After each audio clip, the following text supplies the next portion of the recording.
Now, Mr. Smedhurst, Bellingham House is yours. We've always wanted a place of our own. And now you've got one, and if I may say so, a rare bargain, too. Well bought is half sold. Isn't that right, Emmy? He's had his heart set on retiring here in Newborough, and now he's happy. I'm happy. 40 years in the drapery business in Leeds is enough for one lifetime. What I want now is a little peace and comfort, and I mean to have it. Mr. Brighouse. Yes, ma'am? I've had it in mind to ask. Yes, ma'am? Oh, I know it may sound silly, but why has the house been empty for so long? If it hadn't, it would have been double the price. Now, I was asking Mr. Brighouse, dear. To appreciate this property, one requires not only money, but taste. Well, our tastes are very simple. You'd think there'd be thousands of people like us. How long ago did this Miss, Harkness die? Oh, about 40 years. And nobody's lived there since? No, I believe not. It's a long time.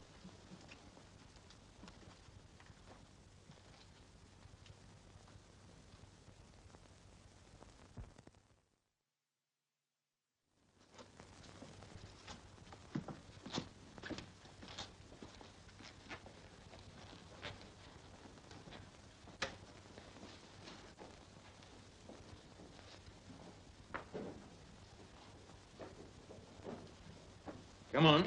What's up? Well, houses are more than just bricks and mortar.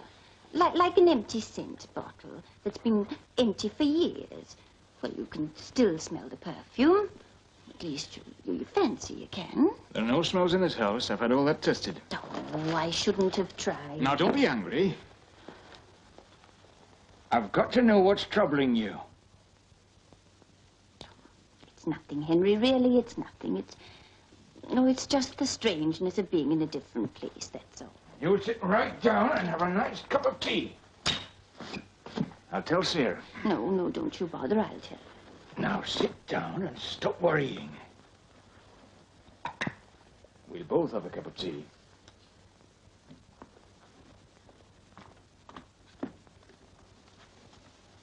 I'm going to give the first order in our new home on the... That's funny. Answer it, dear. Hello? Hello? If someone's trying to be funny... Now, let me do it, dear. Let me do it. Hello? Hello? Well, who's speaking? Would you speak a little louder, please? Send for who? Well, that's the queerest thing.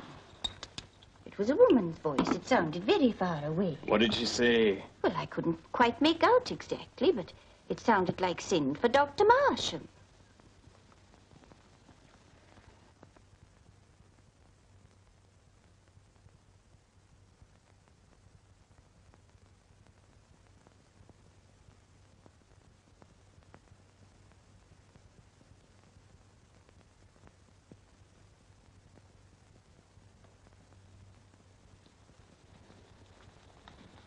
Mrs. Smedhurst says, will you join her in the drawing room, please, miss? The garden, I'll take the baggage up. Oh, thank you. This way, miss.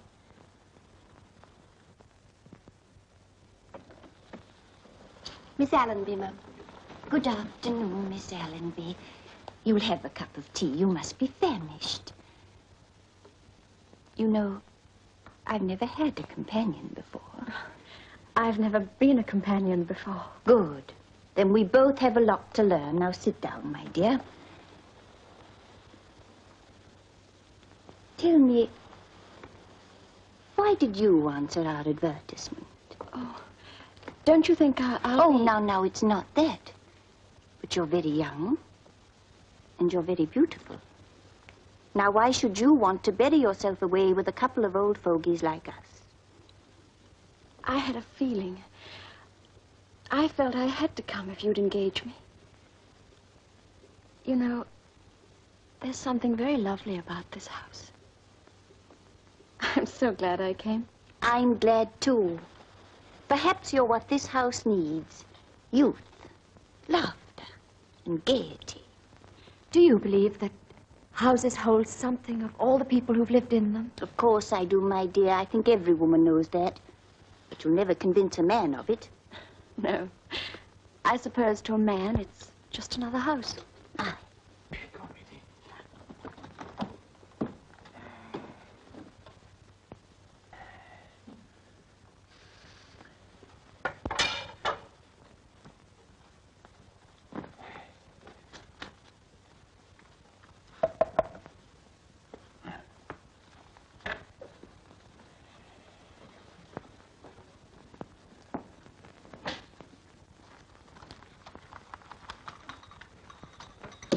I hope there's a bite of something left for 2 hungry men.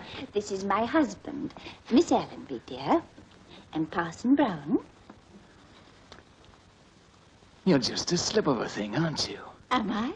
I don't think so. If you and me are going to fight about who's going to be companion to my wife, you'll have to put on some weight. Very idea. He really believes that retirement means idleness. Now, Miss Allenby and I have a lot to do. You've made a position for yourself, and we are going to help you to keep it up. You two girls are getting on fine, and no mistake. And what is your opinion of our humble home, young lady? I love it. You'll love it still more when we've had a few parties and the place begins to liven up a bit.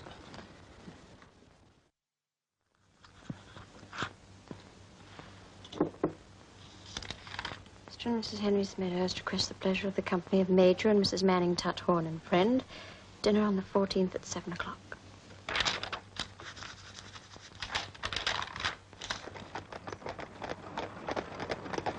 Fancy them having the courage to buy the place. Perhaps I haven't heard about it. Everyone's heard about Bellingham House. But from all accounts, the Smedhursts are nobody. Please don't look so bored. I'm sorry, Aunt. I was just thinking. Well, you won't get patience by thinking. The Smedhursts have money. They're bound to overeat. People of their class always do. They're the doctor's best friend, my boy. Fracture, 15 guineas, Uncle. Gallstones, so much to dozen. Don't be disgusted. Your uncle only wants you to make the best of yourself. Well, I'm aware of what I owe to Uncle. 2,000 are the best. I said I was aware of it. Only wanted to make sure our figures agreed. But then there must be so many people needing medical help which they can't get. And here we are touting. Nonsense. We insist on your working up a respectable practice, Robin.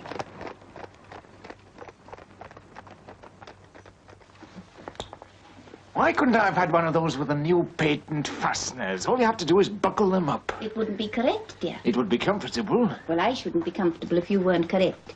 Besides, what would Major and Mrs. Manning Tuthorn think? They'd say I was sensible if they knew what was what. Now you know they wouldn't, dear. This new fastener's right up to date. Gentlemen are never up to date. How did we get mixed up with these two tones? Manning Tuthorn, dear. They left cards. Oh, I see. Then what? Well, naturally, I left cards. Good, that made the score even. They're coming to see if we'll do. Do what? If we'll pass muster. And then if they find that we're presentable, they'll invite us to dinner to meet their friends. Then I suppose they'll leave cards. And so forth, and so on. And so forth. Come in, dear. Now off you go, Henry. You know, I never knew it was such a job to be a gentleman.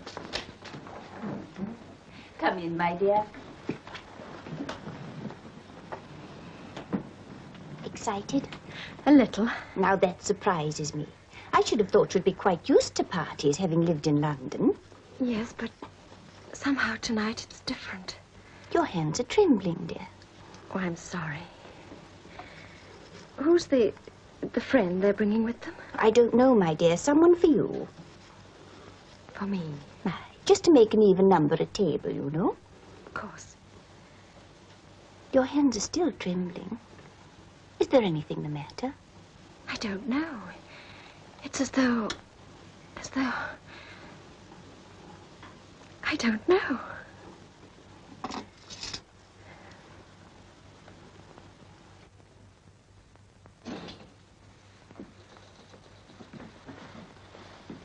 Major and Mrs. Manning Tuthorn and Dr. Selby. Emily, they've come. No need for introduction. I'd know you anywhere from my wife's description. How are you, Major? How do you do? I'm looking forward to a chat about the war. Do you think we're going to hang Kruger? I'm a soldier, sir, not a newspaper editor. Well, never mind. Every man to his trade. My nephew, Robert Selby. Dr. Robert Selby. Delighted to meet you. Thank you, sir. Come along, Mother. How very nice of you to come. My husband. Charmed. Charmed. How do you do? Our nephew. Dr. Selby. Always keeping with the doctor. How do you do? Wouldn't you like to come upstairs and take off your things? I've got a drop of sherry in the morning room. Doctor's orders. Sweet as a nut and soft as pigeon's milk. Oh, sounds a reputable wine.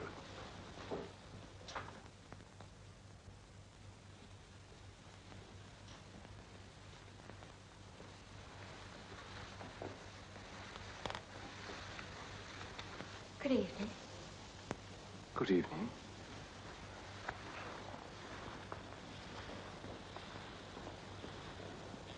Oh, it's rude to stare, isn't it? Oh, was I staring? Oh, no, I was.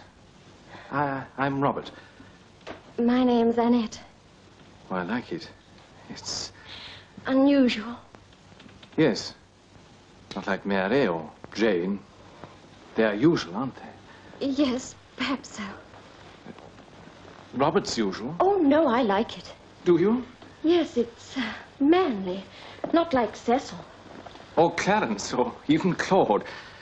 Do they call you Bob? No, not very much. You see, Aunt and Uncle are rather starchy. I never expected to find anyone like you here. I'm Mrs. Smedhurst's companion. I think I'd better go to the drawing room and see about the fire. Oh, I'm very good with fires. Couldn't I help you? No, there's nothing to do. Oh, but two hands are better than one. Your sherry's waiting. Blow the sherry. Hey, Robert. What's the matter with you? Moonstruck? Moonstruck. You know how people simply will gossip. It's ridiculous, of course, but they say you have a ghost. Oh, I don't think it's ridiculous. They say that about so many houses. Yes, I know. Cavaliers and monks and such like. But your ghost is Elizabeth Harkness. She was the daughter of the last owner. Quite a young girl and very attractive. Well, nobody's ever seen her, Aunt. How do they know that she was attractive? Well, really, Robert, if you prefer to tell the story yourself. Sorry, Aunt. She was very delicate. They say that she fell in love with the young doctor who attended her. Well, they say so many things. Well, after all, the father did make the two old servants her guardians. That came out at the inquest. Inquest? Elizabeth was found dead. She'd taken an overdose of something or other. Mr. and Mrs. Abbott, the old servants, you know, they got all the money. The servants? But why? How extraordinary. Well, not really. They'd been promised it as a reward for looking after the invalid daughter in a proper manner during her lifetime. Why should she take an overdose? Oh, just an accident. It was murder. That was just gossip, Alistair. Anyway, after she died, of course, everyone said the house was haunted. There was a haunted bungalow in Double Paw. Ghost of a rhino. Made a shocking mess. We were discussing this house, Alistair. And that's why no one would live here. Poppycock. Really? It is poppycock. Anyone who believes in ghosts is daft. Anyway, if there is such a thing, I'm grateful to it. Saved me a deal of cash. Twaddle. I wouldn't say that, you know. An aunt of mine had a place in Shropshire where the bells used to ring. And the butler was always bringing in whiskies and sodas. Well, there was the speaking tube, Henry. Now, they don't want to hear about that, Mother. What about the speaking tube? Oh, never mind, dear. Shall we leave the gentleman? No, you know what I mean.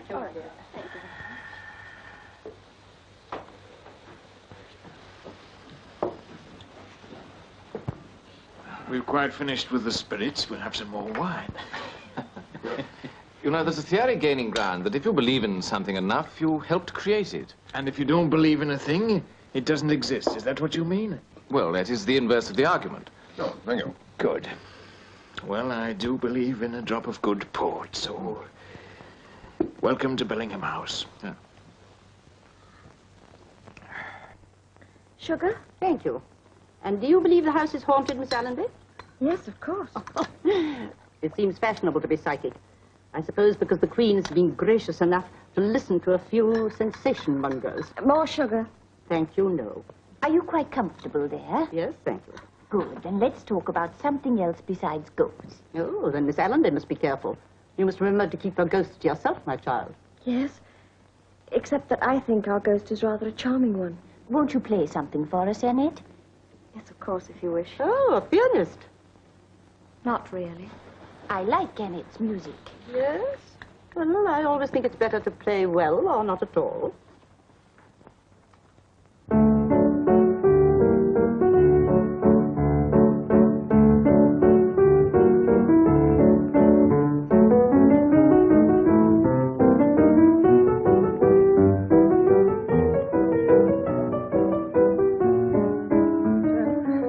I've never heard that piece played quite that way before.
That was beautiful.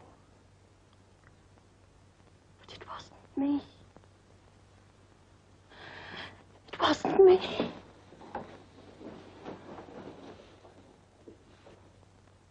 Robert, could you... Not just now, Aunt Florence.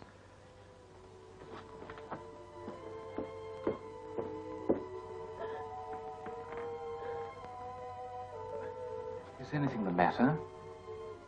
What's troubling you? I don't know. I just felt utterly frightened. That's not like me at all. You mean when you were playing? Was it dreadful? Dreadful? You're playing? Why, it was brilliant. You know it was. But I've never played that before in my life. Well, I can hardly believe that. But it's true.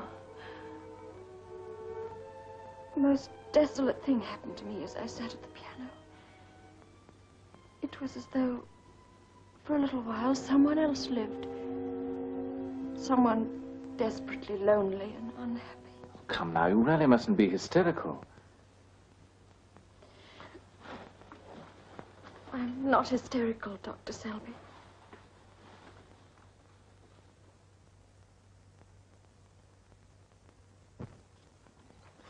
I wish all women were at the bottom of the sea. George! George! Right at the bottom of the sea. What on earth are you doing? What's it look as if I'm doing? Picking roses? Well, where's the radishes on the breakfast table? I can't get radishes and dig up this patch at the same time. The Lord Mayor himself couldn't do it. Well, what's the hurry with the old waste patch you've got all day? Paying orders, that's what. Orders? Yes, orders. Well, whose orders? Mrs. Smedhurst's? No, the young lady, Miss Allenby. Last night she said, first thing in the morning, dig up the waste patch. Whispered it, if you please, over my shoulder. Just as I was going out the back door to go home. You must have fancied it. Fancied it? What, in the middle of the week? I only fancy things plain like. Hello. What's this? It's a rum go. Oh, what about the radishes? It must have been there for years and years and years. Look. Oh, go on. It's only a bit of tin, most like. Come on. Tin? No, it ain't. It's gold. Here, you look. It's a gold locket.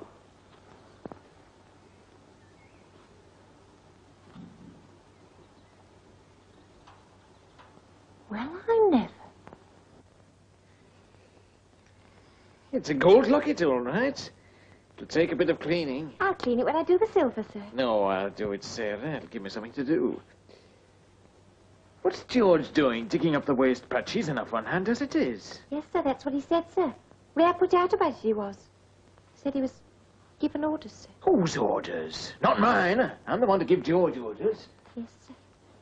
Well, come on, whose? Well, he said it was Miss Allenby, sir. What? You can bring in the coffee, Sarah. Yes, sir.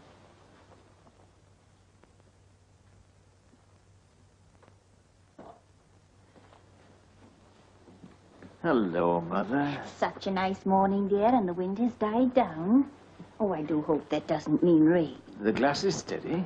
Oh, you and your glass. I'll never know which of you is the greater optimist. A woman always mistrusts what she doesn't understand. That's not remarkable. It's quite natural, I'd say. I don't know. There's a practical explanation for everything. It's only women who say otherwise. That's what makes them act so daft sometimes. Henry, sit down.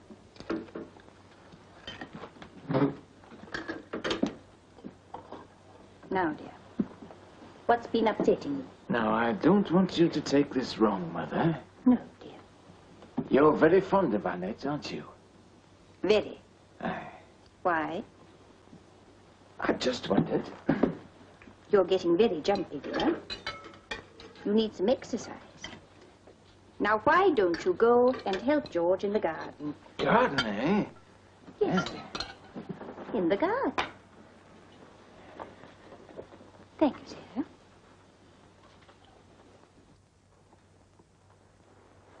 I'm sorry. I overslept. I had such a troubled night. Oh, did you, dear? What a shame.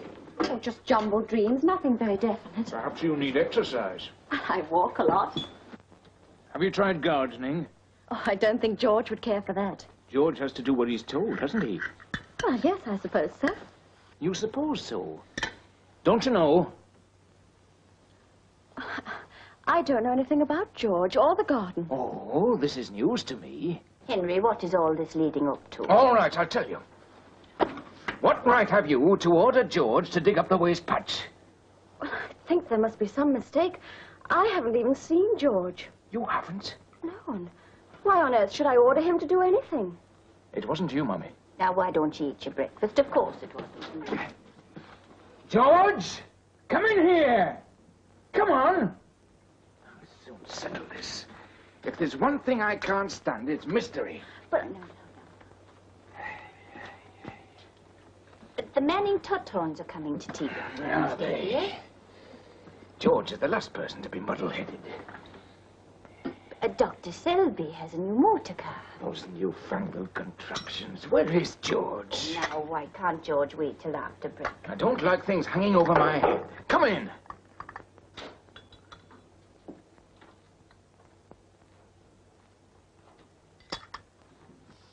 Now then, George. Who gave you orders to dig up the waste patch? Miss Allenby. You're certain? Well, yes, sir. Are you certain, George? Well, it couldn't have been no one else, Mum. Where were we, George, when this happened? Outside the kitchen door, miss. You come up behind me and whispered over my shoulder. First thing in the morning, you said, dig up the waste patch. So I did. Now, why should anyone whisper? Did you see me? Well, I can't see what's behind me, miss. And how do you know it was me? Oh, well, it wasn't Sarah. Wasn't the cook. It wasn't the others. Who else could it have been? Why didn't you make sure? Well, I didn't like to, sir. I was took by surprise, like. That whispering, it fair give me the shivers. Now, why should Miss Allenby give you the shivers? Well, The fact is, you're not certain who it was, are you? well, if it wasn't Miss Allenby, sir, who else could it have been? You better get back to your cucumbers, George. Yes, And in future, do what I tell you. yes, sir. Now, I'm going to say one thing more, and then the subject's closed. Things don't happen without cause.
Do you see that?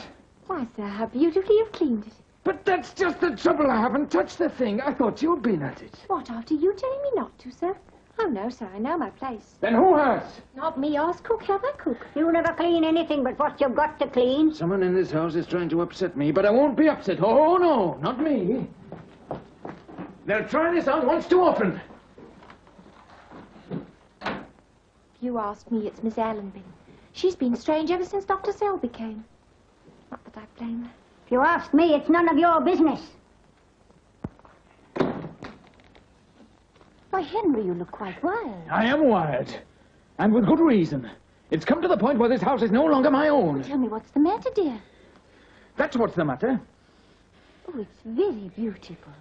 Isn't it? It's lovely. May I look? You've never seen it before? No. Should I have? No, it's just something that George dug up in the garden. Well, I expect it meant a great deal to somebody. Aye, but someone's cleaned it since this morning. The question is, who? Oh, look. 'Tis thee, my dear, I do adore, and will, my dear, forevermore.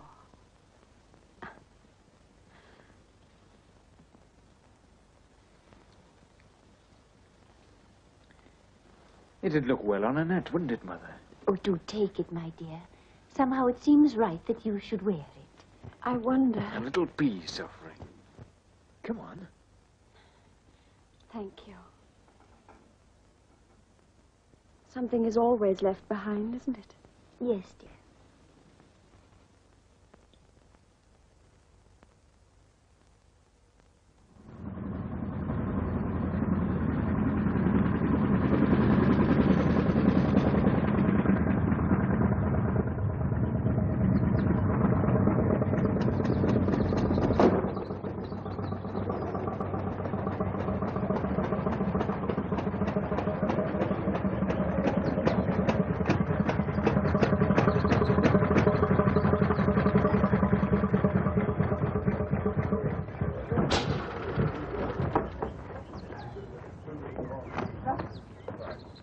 I do believe the autocar's becoming quite the rage. And how well Dr. Selby looks at the wheel. Do you think so? Oh, yes, my dear. Don't you? Yes. Major and Mrs. Manning Tatterman and Dr. Selby. How do you do? How do you do? I have been looking forward to this meeting. After my exhibition of hysteria. Better now? Much better, thank you. Annette, dear, would you ring for tea? Yes, of course. Oh, no, let me.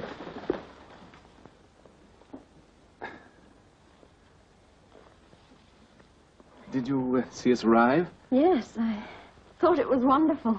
Uncle was in two minds about letting me have it at the first. But then someone told him that they were all the rage in Harley Street. As a cavalryman, I'm against the things on principle. It isn't natural dispensing with the horse. Lots of title people have had their photographs taken in their autocars. They're becoming the index of one's position in society. I suppose Mr. Smedhurst will retain his pony trap. We're getting too old for new ideas. Robert, where on earth's he gone to? And Miss Allenby. I wish he'd take the same interest in the innards of his patients. So, see, from the trembler coil, the electricity travels along the wire to the sparking plug. And by the time it reaches there, the gas in the cylinder is ready to be ignited. You do see, don't you? Well, I think I do. I still don't see what's wrong with a horse. Horses don't need sparking plugs, they just go. Well, don't forget, sir, you can cover 15 miles in 1 hour. In flat country. If ever I was in such a hurry as all that, I'd travel by train and cover 45 miles an hour.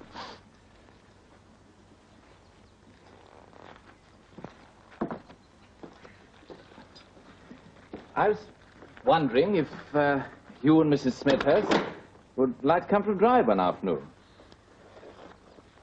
I'd love to take you. Well, I've never been motoring before. Is it very thrilling? There is a thrill about speed. And power, it's exhilarating. Well, if you wait a moment, I'll show you. I'll start up the engine. But you'd better put your fingers in your ears. There may be a bit of a backfire. Canon Mowbray, the rector of St. Mary's, distinctly remembers the case. Well, he was very young then, of course, but his memory is perfect. You know, he was telling me only the other day that the Abbotts were actually suspected of murder just because they'd inherited the poor girl's money. Oh, things nearly went very badly for them at the inquest. Strangely enough, it was the doctor's evidence that saved him. Young fella, like the same age as Robert. The Johnny who was in love with her. What was his name? Dash it. Never mind, Alistair. But I do mind, Florence. What's the use of telling half a story? I still think they had a hand in it. We don't know what's gone on here. I'd be more concerned about what happened in this house in the past if it made the doors rattle or the roof leak or stopped up the drain, but it hasn't. Hasn't even made the gas explode. Cannon Brigade! Enjoying it? Loving it. I could go on for miles. To Land's End. Or Gretna Green? I might say yes. Let's make it Gretna Green. Is the pace too much for you? No, faster still if you like.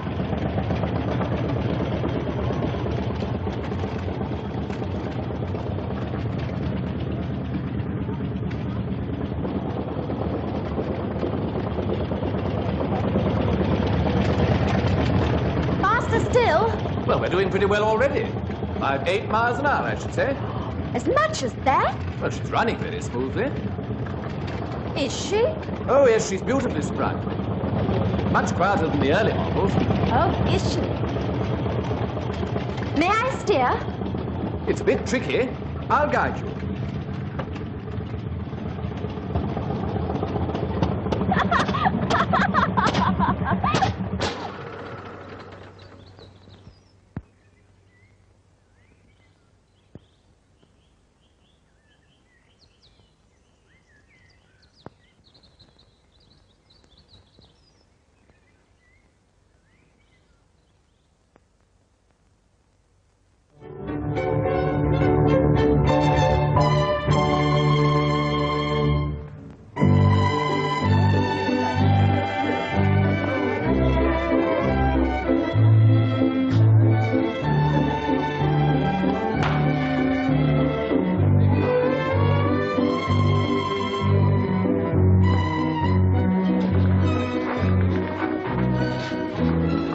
I consulted my diary for 1860, and I find it's 40 years ago tomorrow since poor Miss Harkness was found dead in her bed. Remarkable, isn't it? Astounding. It caused a great deal of talk at the time.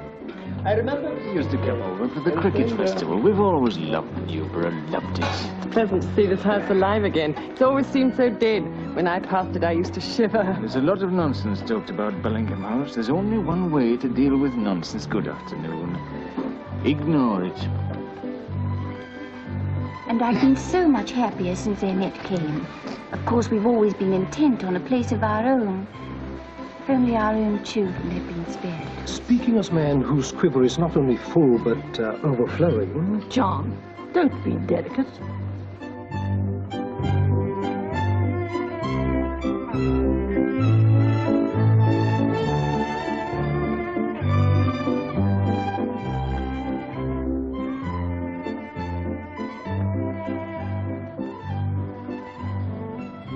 No regrets, darling.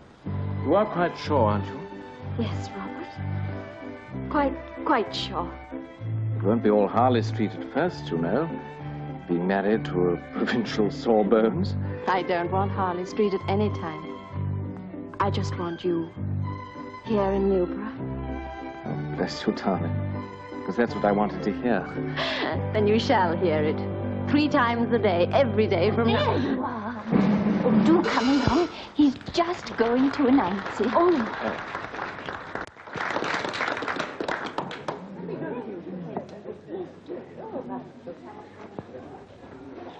Now, come along. This concerns you too, you know.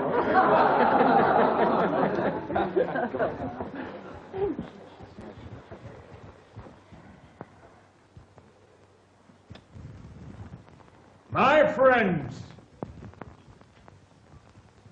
this is to me just as it would have been if our own 2 children had been spared to us.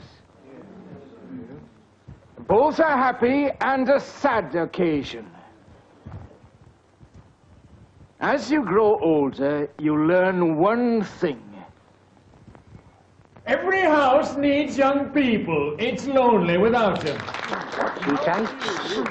Forced to reflect on this as they make their Give over, pilgrimage can't you? through life. How can I hear him speaking when you keep your pin? How many But what's he say? realize great truth What's he say? until What's it he is too say? late? Shh. So when Annette came to us, we began to forget we were lonely. We began to forget we were old.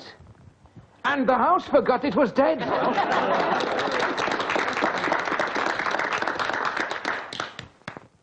We've grown to love her. And now we must hand her over to someone who has a better right to her. I refer to Dr. Robert Selby.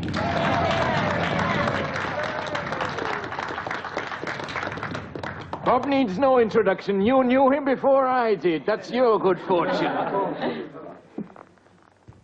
It's not so much that we're losing Annette as that we're gaining Robert. And now it only remains for me to announce their engagement and to wish them long life, prosperity, and sunshine all their days. Better weather, in fact, than we're going to have in a minute. Now run along indoors before it starts coming down.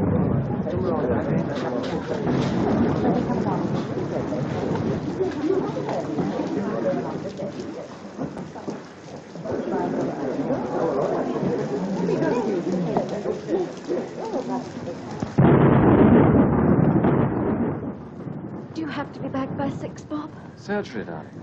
Why are you so worried? I'm not really. It's nothing. Oh, why did our party have to end like this? It's only a passing storm, darling. Clouds can't hurt us. I'll try and remember that. Whatever happens. Nothing's going to happen.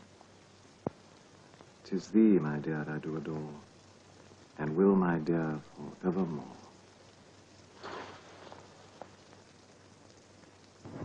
The sun will be shining tomorrow for our drive. Bless you, my dear.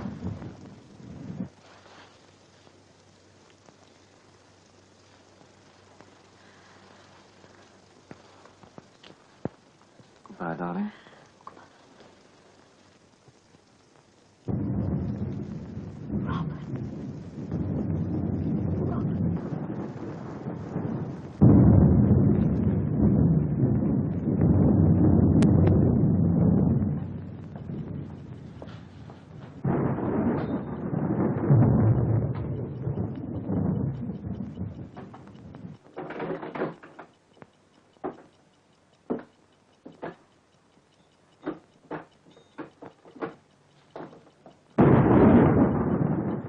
I was born and bred in these parts, and I've never known a storm last this long.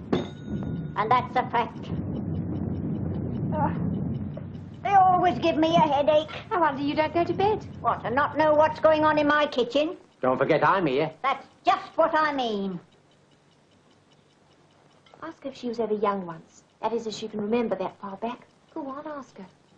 I can't remember when I've eaten a nicer bit of pie. I can't remember when I've eaten a nicer bit of pie. Do you never do anything but eat? Well, they say the way to a man's heart is through his stomach. That's always provided he's got a heart. That bad storm. No, temper. Well, I'm sick of it. And I'm sick of this house, too. I don't want to come over the master and missus ever since we've been here. All them tales about the place being haunted. Even the butcher's boy says he doesn't know when he's going to come here and find us all done to death. It isn't natural. Take no notice.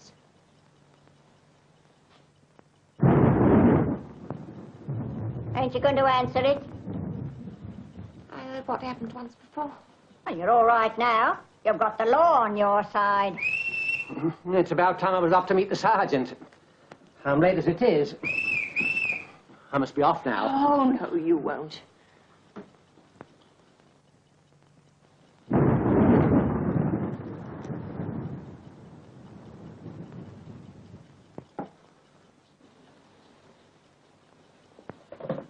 You deserve the VC. Both of you. Yes. Cook here. Yes, sir. I'll see to it, sir. Your ghost's name I never said it was a ghost. is Mr. Smedhurst. Now, off to bed you go. Have a good night's sleep and come down to breakfast with some colour in your cheeks, eh, Mother? I'd like to thank you both for today. It's been the most Good night.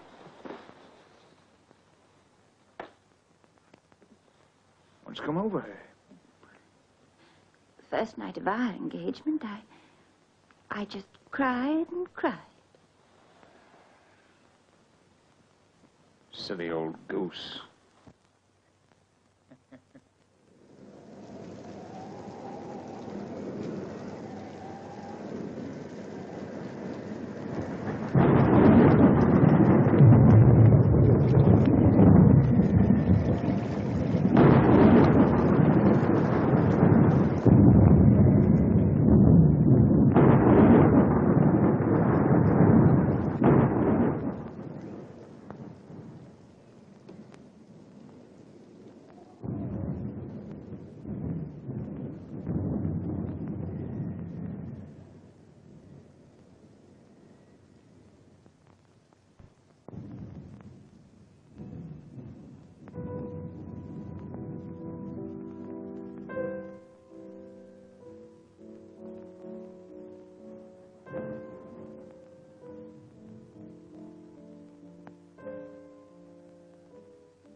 just want to be a servant all your days. Use your head, man. You're afraid, that's what.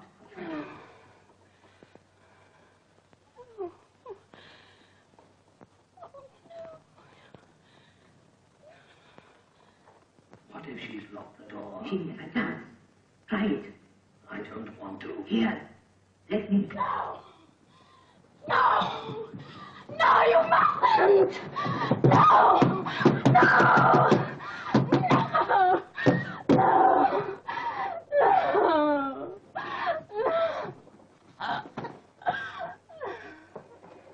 What is it? What are you frightened of? It's all right. We're with you. There's nothing to worry about. I can't hear. Do what?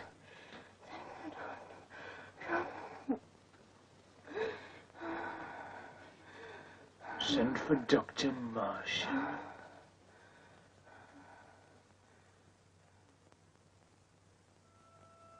Now try to think of it as though it were nothing but a bad dream. That's all it was. A bad dream. But say it as though you believed it. Do you believe it? Well, what else could it have been? You're not ill. It must have been a nightmare brought on by that thunderstorm. Now, mustn't it? Yes, dear. Now, you'll get a nice rest, and then you'll feel as right as rain. As right as rain. Good. Well, I'll be back this afternoon. Robert. Thank you. Bless you, dear. If you want a lift into the town...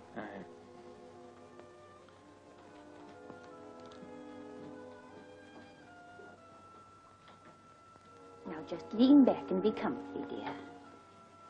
You're being very good to me. Oh, don't talk such nonsense. I wonder if you should. Why, you're like one of our own. Not anymore. Annette. Child. Can't you tell me what's troubling you?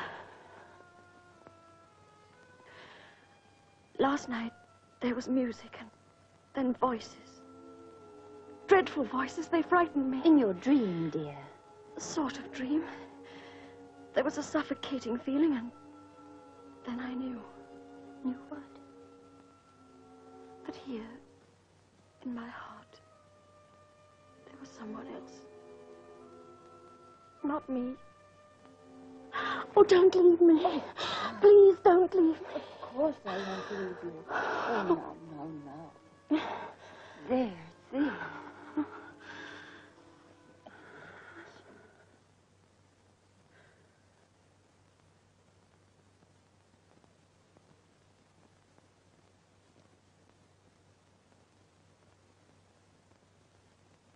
You must go now. Dr. Marsham ordered me to rest, and I shall. I must be careful not to overtax my strength. He thinks so much of me. So very much.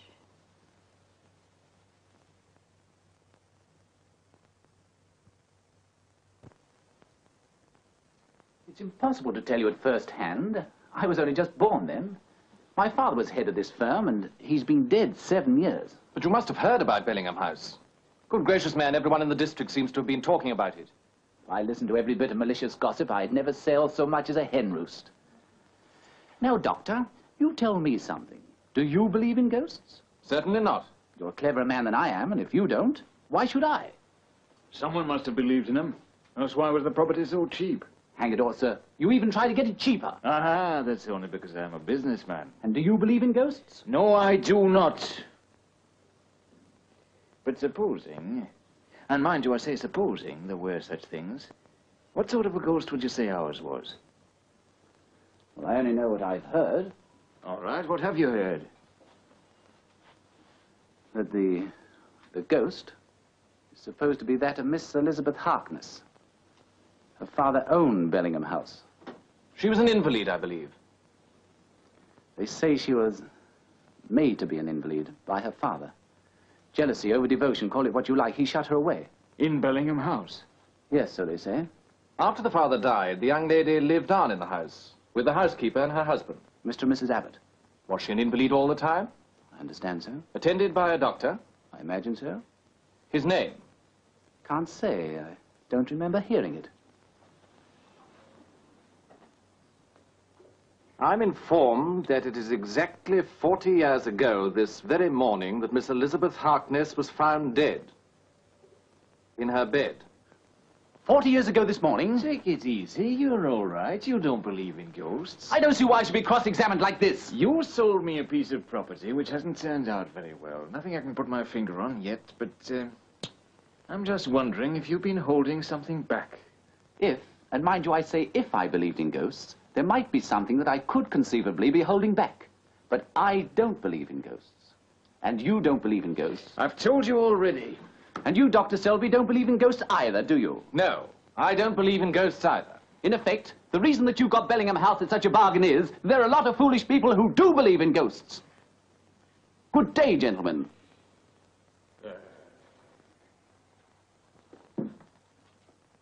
That chap had talked the tail off a Manx cat. What I need now is a breath of fresh air. A deep one.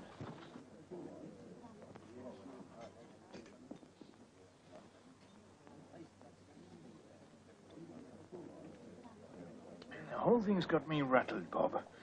It's not only Annette. Ever since we moved in, the wife's been, well, unsettled. Nothing in particular, just something about the place. You might call it atmosphere. I bought a house, not atmosphere. We're learning more every day about the effects of change on the nerve centers. It may be not only change of place, but change of circumstances. Perhaps you and Mrs. Smedhurst are missing the business. I wonder if you're right. We've worked all our lives with one object, to have a home of our own. I wonder if we really wanted it, or if it was just imagination. Possible. But how can that explain Annette? How do you explain her? I can't. Excuse me, but you're Mr. Smedhurst, aren't you? I am, madam. Of Bellingham House. Nice place. So romantic, as they say. Is it really haunted? No, it is not. Oh, well, I don't suppose you'd admit it even if it was in front of Mr. Selby here, him being a doctor. Doctors don't like ghosts, because they're the patients who've slipped through their fingers. It's unhealthy to take seriously what's really morbid superstition. Afraid to believe? Certainly not. In fact, madam, it's a lot of twaddle. My house is not haunted and never has been. I wouldn't say that exactly. Tell the gentleman, Mr. Perkins. Tell him about Bellingham House. Oh, well, I'm editor and manager of the Gazette. Have been now for over 40 years. Yes. Well, now, Coots and Brighouse have advertised your property in my paper at regular intervals. Oh, and what a valuable bit of property that ad was. Eh? Don't you see? As long as the house was haunted, nobody bought it. And as long as nobody bought it, Brighouse advertised it. So if anybody asks me if I believe in ghosts, I say, yes, certainly, of course I do. Do you mean to say you've kept the superstition alive? Well, I've always done my best. You wicked old fraud, and I thought you meant it. Yeah, but it isn't only me, Rosie. Why, the whole population of the town believed it for years. Why, you know yourself, you've heard them, haven't you, with their tales about whistles being blown in the night and a piano being played in an empty house. Likely, isn't it? Yes, isn't it? Things people will believe. Wait a minute. There's one thing I'd like to know. Mr. Perkins, you remember Miss Elizabeth Harkness? Oh, yeah, I've never met her, you know. She was very retiring. Used to spend her time playing the piano, which she did extraordinarily well, I'm told. Yes, but you probably remember the inquest. Inquest? Was there an inquest? Yeah, oh, of course there was. I reported it, didn't I? Yeah, oh, what a feast for the scandalmongers. Mr. and Mrs. Abbott getting all the money. The whole town said they'd murdered her. But they couldn't upset the doctor's evidence. No, heart failed her in her sleep. Overdose of Beryl. Can you remember the name of that doctor? Yes, of course I can. Nice young fellow, good looking, something like yourself. Yes, but what was his name? His name? Well, good gracious me, his name. Extraordinary thing. I can see him right in front of me. Oh, Dr. Marsham.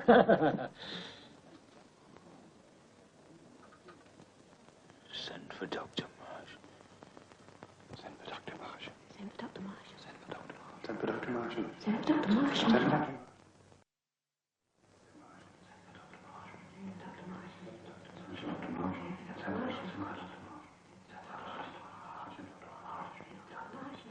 Henry.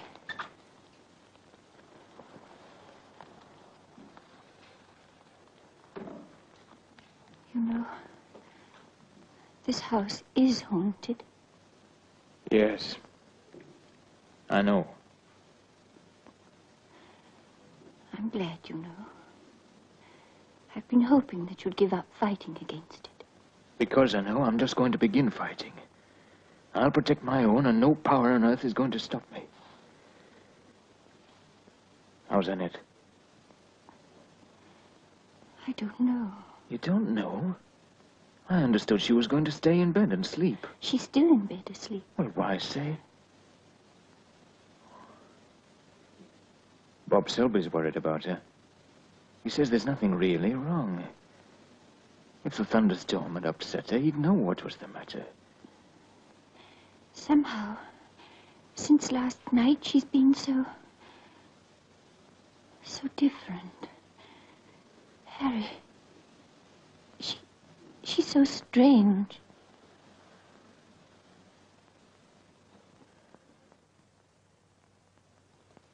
And though I wait for thee 1,000 years, through waiting will I love thee yet the more. And though I fill an ocean with my tears, my joy will thus be greater than before. And this, my prayer for evermore will be, that in the end, thou wilt come back to me. Why did I say that? I've never heard it before.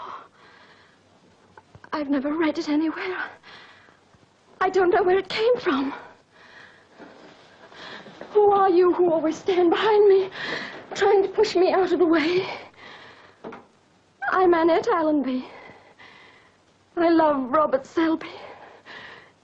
You can't take that away from me. You shan't! Oh, why? Oh, why don't you leave me alone? Annette. Annette.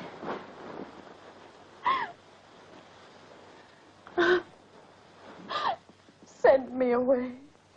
I'm just a nuisance to you. You'd be so much happier without me. We'll never send you away. Why am I so frightened?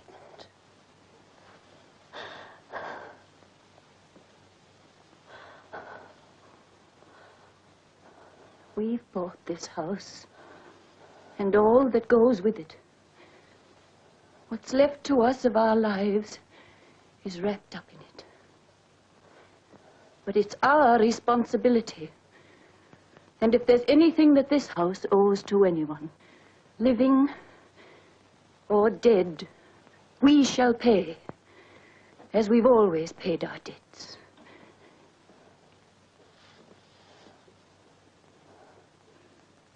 But if this house robs us of something that we love, then we shall destroy it, brick by brick, until there is nothing left but the weeds and memories.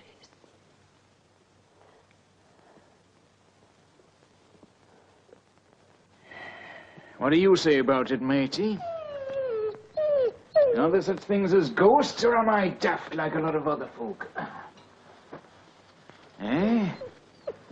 What about it? You don't think I'm daft. Well, that's a comfort. I respect your opinion. If I've got to give up this place, it'll mean we'll be laughed at. I wouldn't like that. Neither would you. Hello, Mother.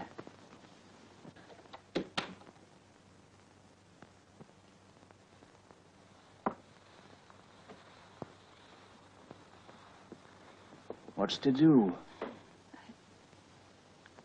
I'm afraid I'm not quite as strong as I imagined I was. I thought I could do it. Perhaps I've succeeded. We'll just have to wait and see. Something to do with Annette. Now, Henry, don't think I'm silly.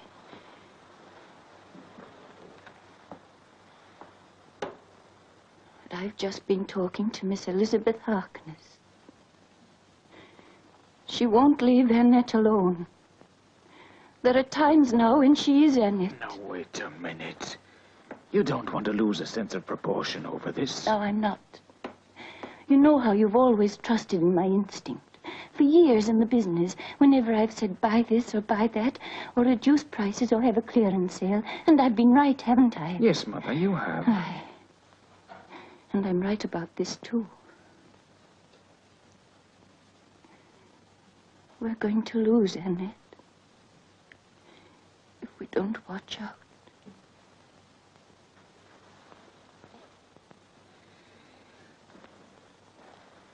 We ought to send her away. It'd be kinder.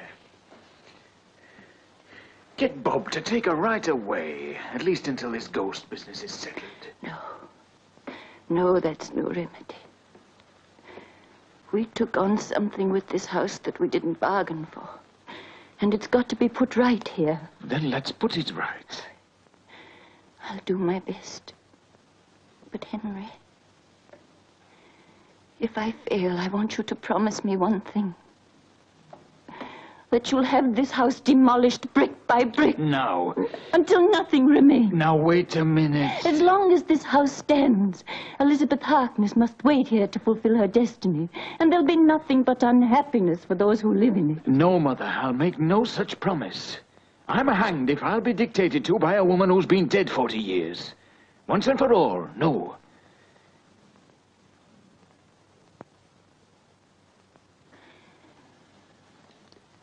Very well, Henry.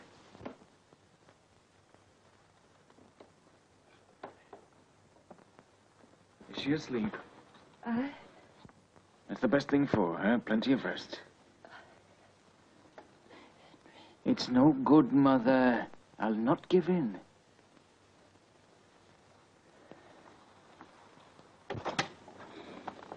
Why hasn't he been to see me? Why hasn't who been? You know who I mean. You've told him not to come anymore. I haven't. I don't know what you're talking about. It must have been you. It couldn't have been Mrs. Abbott. She has orders to admit him at all hours. She wouldn't have dared. Oh, just sit down and rest, and we'll find out why he hasn't come. Oh, no. No, you can't strap me to a chair again. I won't allow it. Father isn't here now to make you do it. He's dead, so he can't. Oh, send for Robert Selby at once. No, nobody must come but Dr. Marsham. I want him. Send for him. If I die, my money won't do you any good. I know you want me to die, but I won't. You'll have to murder me. Oh! Oh! Let me go. Let me go. You're breaking my arm. Oh. Oh. Look what you've done to my arm. Oh, send for Robert, quick.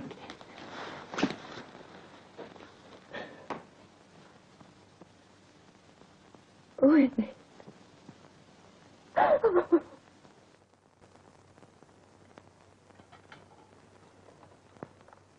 Did she sleep at all? It's difficult to say. She rambled a lot. How ill is she? Very ill. Hasn't Dr. Selby any idea at all what the trouble is? I'm not in the doctor's confidence. This girl's been ill in bed for the better part of a week, and no one seems to know what the matter is. What does she ramble about? Nothing that makes any sense. I never listen to delirium anyway. I see. That must make everything very nice for you. She's asleep now. Thank you.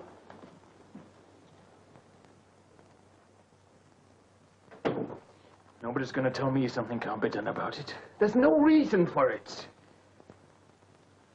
She was perfectly well and happy. I've never seen a girl so happy.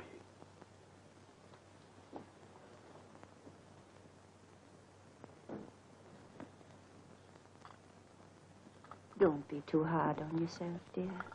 I don't know what you're talking about. I mean about having the house pulled down. I know there's nothing you wouldn't do if you thought it would help. She might almost be one of our own girls.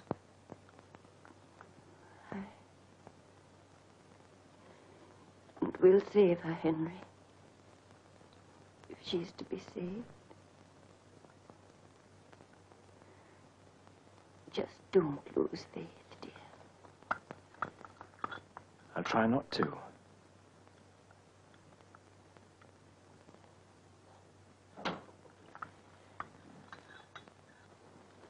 Excuse me, Mum. Yes, Sarah? The doctor's up there now.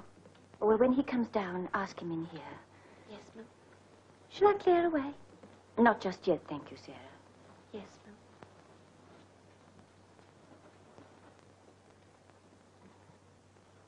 You knew it all the time, didn't you? About the house, I mean. I didn't know, dear. I had a feeling. I should have taken more notice. You believe that when we die, we leave behind something of ourselves. I mean, some kind of influence for good or evil. Something like that, dear, yes. And if we haven't done what we were meant to do, we can't rest until... Until it is done. Aye. Well, it is just possible, dear, isn't it? I suppose so. There's no way of disproving it. And Elizabeth Harkness died before...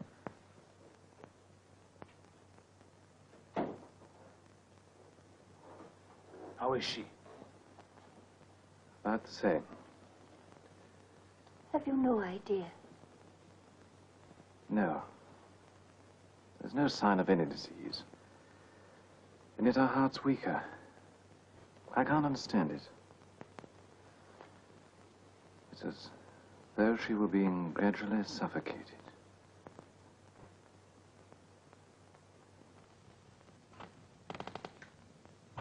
I can't stand much more of it, that I can't. The poor young lady lying there, pale as death, the faraway look in her eyes. You can't beat me into not loving him, she said. Didn't sound like her at all. Fair made my flesh creep. Maybe the dispensary boy with the medicine. Tell him to knock next time. It's quieter.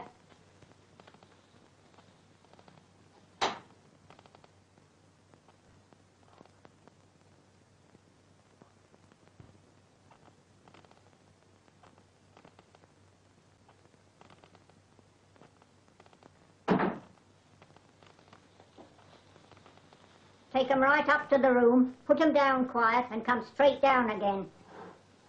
I don't want you hanging around.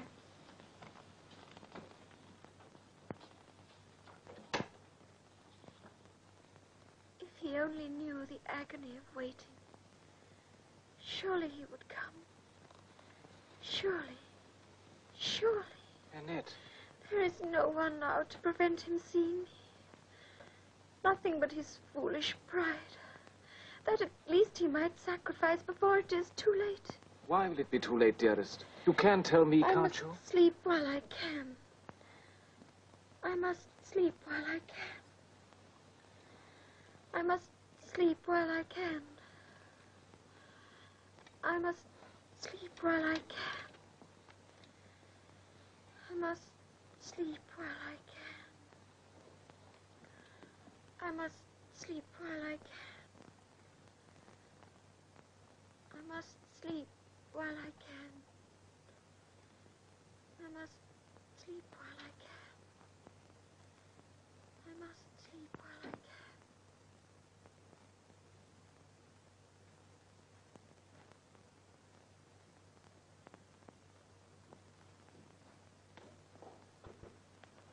Well, any improvement? If anything, she's worse. There must be some way of finding out what's wrong with her. I wish there were. I've tried everything I can possibly think of. I see, but on the whole, you're finding it an interesting case. For one who's engaged to the girl, I think your attitude's a bit too detached. Well, it's got to be, don't you understand? Well, if I dared to think about... I'm sorry. We're both a bit rattled. Well, I'm not only relying on my own opinion. I called in 2 other doctors, and I persuaded Sir Roland Jarvis to come down from London. And that's all we can do, except wait.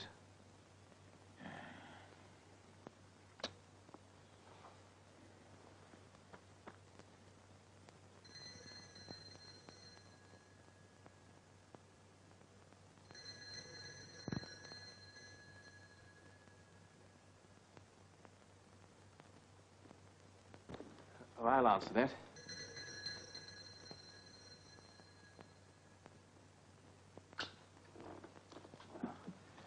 Sir Roland? Well, I'm Dr. Selby. Ah. I'm to take your things. Tedious journey. Fortunately, I was able to obtain a foot warmer. I'm a great believer in warm feet. Yes, of course. Oh, you've instructed your cabby to wait, sir? Yes. Your nerves are jumpy, Doctor? Overwork, eh? Well, I've been up for the last few nights. So have I. My nerves aren't shaky. Older man, too. Where's the patient? Oh, this way, please. Well, this is Mr. Smedhurst. He the patient? No. Well, there is every sign of acute toxemia. But the patient's condition has deteriorated a lot in the last 6 hours.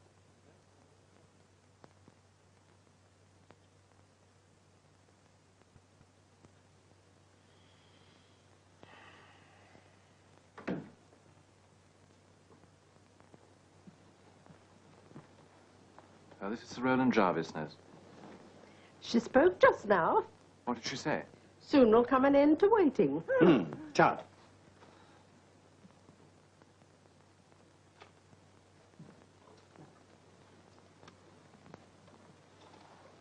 Annette, this is Sir Roland Jarvis. He's come to make you well again. So many people. Never the right one.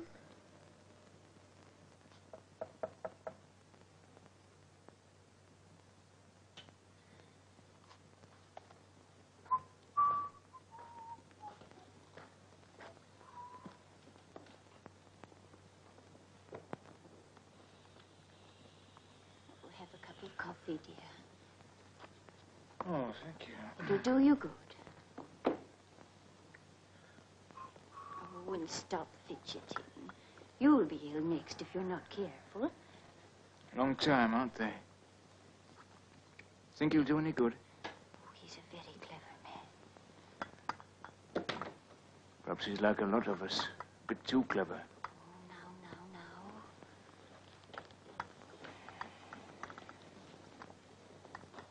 I'd like a word with you, gentlemen. In here.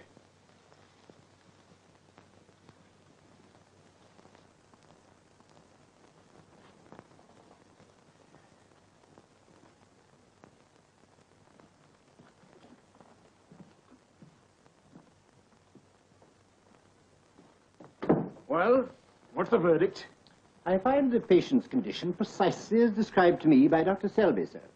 Symptoms may be absent, but there is striking evidence of the advanced state of decline. Theoretically, the girl should be dead. I don't care tuppence a ton for theory. What's the plain facts? Plain facts are that if we can't relieve this condition, it is improbable that she can survive many more hours. Right. How are you going to relieve it? Dr. Selby has already given the proper treatment. I may say that he's done precisely what I myself should have done under the circumstances. But it hasn't worked. Well, there's always a possibility that it may. A sporting chance? Yes, chance. Well, that's not good enough, is it? Well, in the absence of any cause for this condition, I'll tell you the cause. This house is haunted. My dear Mr. Smedhurst, every house is haunted. If we are to believe popular rumor, our very highways are congested with the spirits of the departed. We make our own ghosts, sir. They are the figments of our imagination. Oh, they are they? Undoubtedly. Ask any busy man if he believes in ghosts. I have. I'm a busy man, and I've asked myself, and I'm not very satisfied with the answer. My dear sir, you were a busy man. I wager you'd have no time for such nonsense before you retired. Surely all this has nothing to do with Annette. We've got to find out what's really wrong with her. You're by no means certain of all the causes of infection. Toxicology, Mr. Smedhurst, bristles with unknown paths. Good day to you, sir. Good day.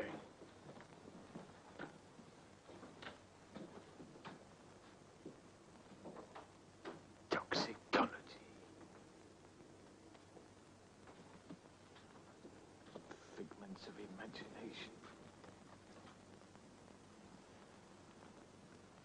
Nonsense, is it? We'll see. It's all right. You've got nothing to lose by talking. I bought the place. That's all there is to it. I don't care if I give it away or have it blown up by dynamite. You won't have to give me my money back for it. All I want from you is talk. You had plenty of it when you're trying to make a deal. Well, come on. But I keep telling you, sir, it's nothing but local gossip, servants, postmen and the like, and the occasional long-haired gent from London. There's nothing you can put your finger on. I'm the best judge of that. Your father picked up Bellingham House for a song. Well, I wouldn't say that. Well, he ought to have done. It took 40 years to find a mug like me. How many times did you nearly sell it? Oh, several times. What put him off? Nothing, really. Come on, out with it. We had a little trouble with the speaking tube. Little trouble? Speaking tubes? Why didn't you have them taken out? We didn't like to. There! And you don't believe in ghosts? No, certainly not.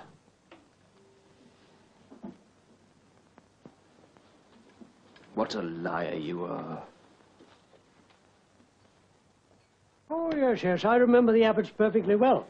After they left the district, where did they go? Well, they started to go quite a long way, but they didn't get very far, if you know what I mean. What happened? Well, they realized the estate as quick as maybe, and then took ship for America, going to settle down there, you know. But, in a manner of speaking, the ship settled down instead, you know. There were only a handful of survivors, and they didn't include Mr. and Mrs. Abbott. So the young lady's money didn't do them any good? Well, no, I suppose not, if you look at it in that way. I do look at it that way. This Dr. Marsham, do you remember anything about him? No, very little. He was the sort of young gentleman who kept himself to himself. The rumour went about that he was in love with Miss Harkness, but didn't dare mention it to her. Why not, indeed? Well, it's understandable in a way. First of all, the father, you know. He was a Tartar. And after he died, there was the money. And the fact that Marsham was a doctor and she was his patient. Etiquette, you know. Funny thing, etiquette never bothered me much. And after Miss Harkness died, what happened to Dr. Marsham? He sold his practice and left the neighborhood. Yes, people said that he had a broken heart. Others said that he was in with Abbott and his wife and got his share of the cash. You know how people talk. And he's never been heard of since? No, must have died years ago. Why should he? You remember him and you're not dead, are you? Yes, that's right. Ah, I see what you mean. Yes, I never thought of that. Funny how we don't think of those things. Yes. Have another. Yes, I think I'd better, before it's too late. Same again, please, miss. Excuse me, Inspector. Mr. Smedhurst of Bellingham House. All right, show him in. Yes, sir. This way, sir. Mr. Smedhurst? How do you do, Inspector? Do you mind if I sit down? What can I do for you, sir? You can tell me where I can find Dr. Marsham. Dr. Marsham? He used to practice in this district once. Indeed, sir? How long ago? About 40 years. Well, now, why not try somebody a little more up to date? I beg your pardon. We've got some very excellent doctors in the town, sir. There's Dr. Brown, there's Dr. Robinson, there's Dr. Selby. I have a particular reason for wanting to find Dr. Marsham. Uh-huh. Do you know Dr. Marsham, sir? No, sir, I do not know him. Do you know his present or recent whereabouts? No, I don't. Do you know whether he's alive or dead? I don't know that either. And you couldn't furnish us with a description? Of course I couldn't. Well, you don't give us much to start on. I realize that, but we've got to do something. There's a young lady ill at my house. The doctors can do nothing for her. I've even had a specialist from London, but she keeps asking for Dr. Marsham, that's all. I've got to find Dr. Marsham. Oh. I suppose you've heard the rumors about Bellingham House. Oh, I don't pay any attention to rumors, sir. Neither did I when I bought it, but I'm beginning to change my mind. I don't know what to think. Well, I'll make inquiries about Dr. Marsham, but I can't promise results. Of course you can't. If you'll do your best, that's all I have a right to ask. We haven't got a lot of time if we're going to save Annette. I'm afraid we've only tonight.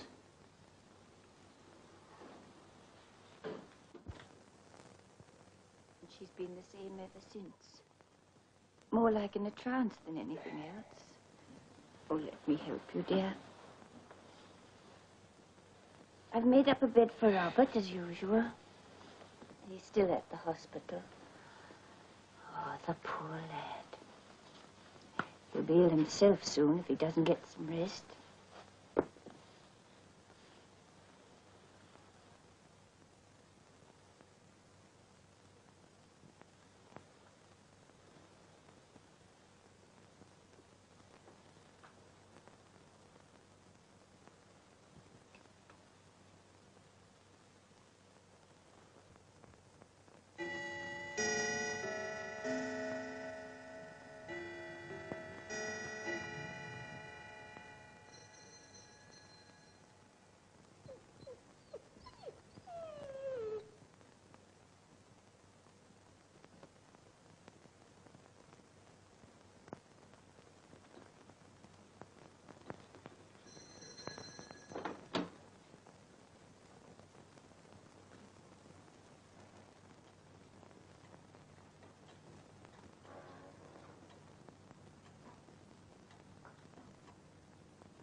Who is it?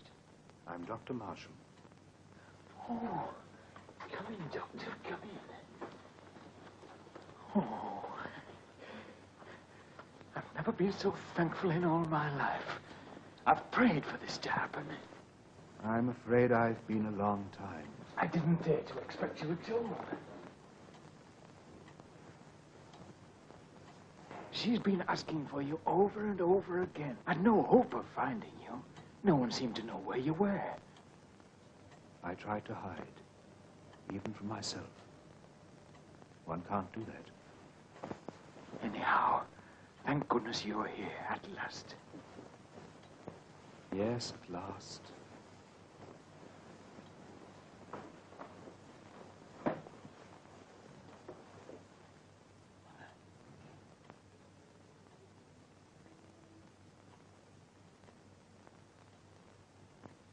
It's Dr. Marshall. Oh, I'm so glad. So very, very glad.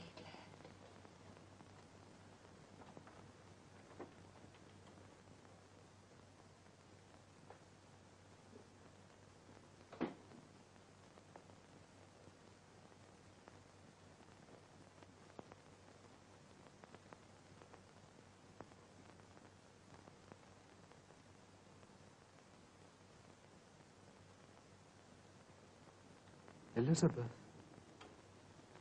Richard. At last.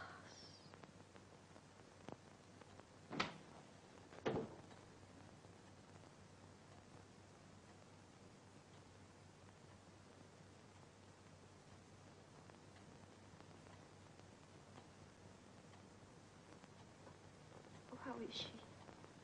There's no need to worry. She'll be quite well in the morning. So thankful. I don't know what we can say or do. I'm happy to have been of some help. Oh, won't you let me prepare a bed for you for the night? You're very kind, but I can't stay. Not now.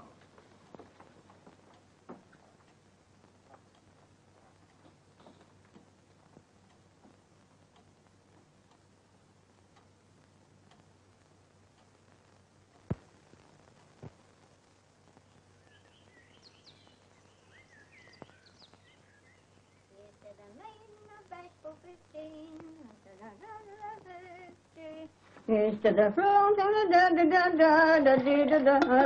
thrifty. Let the toast pass, la da da da, la da da da da da da da da. My goodness, you are a little songbird this morning, and no mistake.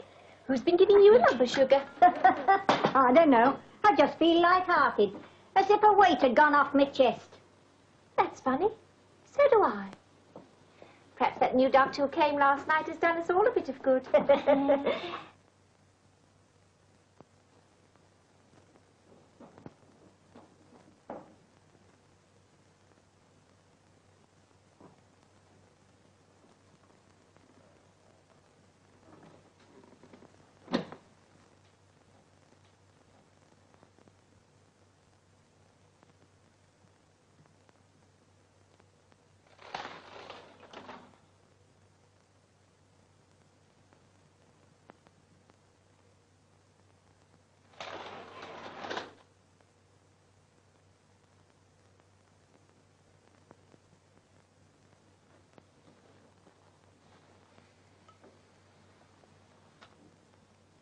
Annette.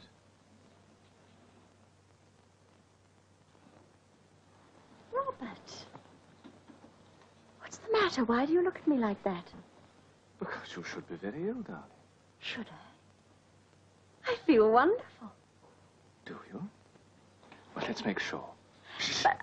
Doctor's orders.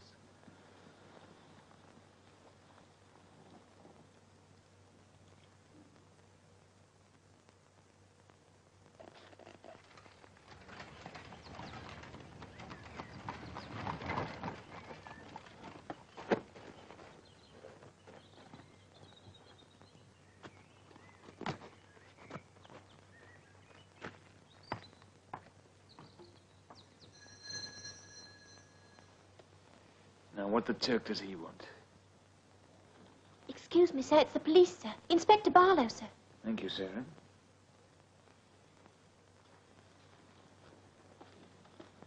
Good morning, Inspector. Sorry to disturb you, sir. There's a little matter which I thought might be of interest. Indeed. About Dr. Marshall. Yes. We've located him for you, and he turned up last night. Oh? Yes, sir. He arrived at Newborough on 10:30 train. Dead. Dead? Yes, poor old gentleman. Our surgeon says it's a case of being too old and too worn out to go on living. Oh, I see, yeah. So I'm afraid you'll have to give up all hope of meeting the old gentleman now, sir. We've got some very excellent doctors in the town. Dr. Brown, Dr. Robinson. Dr. Selby, Yes, indeed, sir. Well, good day, sir. Good day, Inspector. But if I were to drop a hint, sir, I should give up any idea of this house being haunted. You're too old and too wise to be taken in by any twaddle of that sort. Perhaps you're right. Good day, sir.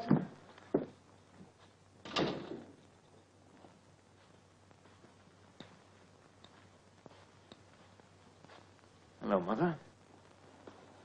Now, don't fib to me, you old fraud. What did the inspector want? It was about Dr. Marshall. We saw him here last night at 11:30, didn't we? Yes, dear. Well, according to common sense, we couldn't have, because at 10:30, he was dead.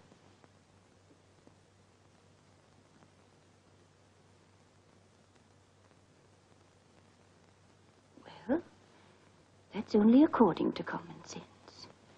There are other worlds.